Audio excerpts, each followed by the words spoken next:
Yeah, so what happens when you're able to solve this thing right here that I got in my hand? There's,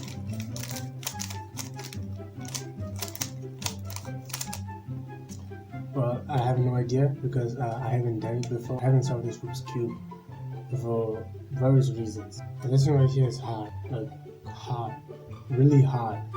It's like solving X in an exam. But I was able to solve the pyramid. I do wish that I could just, yeah, I so wish I could do this. But there's something that I can do with my hand. Two Rubik's Cube. Check this out. I drew it. Pretty cool, huh? Yeah, I know it's cool.